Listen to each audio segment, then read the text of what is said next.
தமிழ்நாட்டின் நிதிநிலை பாதிப்புக்கு மத்திய அரசுதான் காரணம் என அமைச்சர் தங்கம் தென்னரசு குற்றம் சாட்டியுள்ளார். நடப்பு நிதியாண்டிற்கான பட்ஜெட் தாக்கலின் போது பேசிய அமைச்சர் தங்கம் தென்னரசு, மும்மொழி கொள்கையை ஏற்காததால் சமக்கர சிக்ஷா அபியான் திட்டத்திற்கு மத்திய அரசு நிதி ஒதுக்கவில்லை என்றும் இதனால் மாநில அரசு அந்த நிதியை விடுவித்ததாகவும் கூறினார்.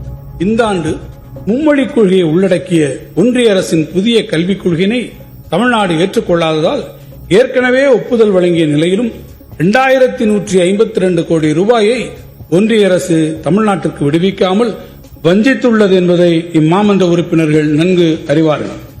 ஒன்றிய அரசு தமிழ்நாட்டுக்கு உரிய நிதியை விடுவிக்காவிட்டாலும் மாணவர் நலன் கருதி அரசு பள்ளி மாணவர்களின் கல்வி ஒரு துளியேனும் பாதிக்கப்படக்கூடாது என்பதற்காக ஆசிரியர்களின் ஊதியம் உள்ளிட்ட அத்திட்டங்களுக்குரிய நிதியை மாநில அரசே தனது சொந்த நிதி ஆதாரங்களில் இருந்து விடுவித்துள்ளது.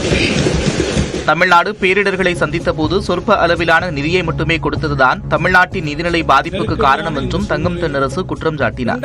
பெஞ்சல் புயலால் பாதிக்கப்பட்ட தமிழ்நாட்டிற்கு தேசிய பேரிடர் நிவாரண நிதியிலிருந்து நிதியை விடுவிக்க மறுத்ததும், மிக்ஜாம் புயல் மற்றும் தென் மாவட்டங்களில் ஏற்பட்ட பெருவெள்ளம் ஆகிய இரு தொடர் பேரிடர்களின் நிவாரணப் பணிகளுக்கு தேசிய பேரிடர் நிவாரண நிதியிலிருந்து மிகச் சொற்பமான 276 கோடி ரூபாயை மட்டுமே விடுவித்ததும் மாநில அரசின் நிதிநிலையை வெகுவாக பாதித்துள்ளது. அரசின் முயற்சிகளால் மாநிலத்தின் சொந்த வரி வருவாய் உயர்ந்து வரும் வேளையில் மத்திய அரசிடமிருந்து வரக்கூடிய உதவி மானியங்கள், மத்திய வரிகளில் பங்கு ஆகியவை மொத்த வருவாய் சதவீதத்தில் குறைந்து கொண்டே வந்துள்ளதாகவும் தங்கம் தென்னரசு தெரிவித்தார். நாட்டின் மொத்த மக்கள் தொகையில் 6% கொண்டிருக்கும் தமிழ்நாடு தேசிய பொருளாதார வளர்ச்சிக்கு 9% பங்கை அளிக்கும் நிலையில் மத்திய வரிகளில் தமிழ்நாட்டிற்கான பங்கு வெறும் 4% மட்டுமே என்பது மாநிலத்திற்கு இழைக்கப்படும் அநீதியை தவிர வேறெதுவும் இல்லை என்றும் தங்கம் தென்னரசு காட்டமாக குறிப்பிட்டார்.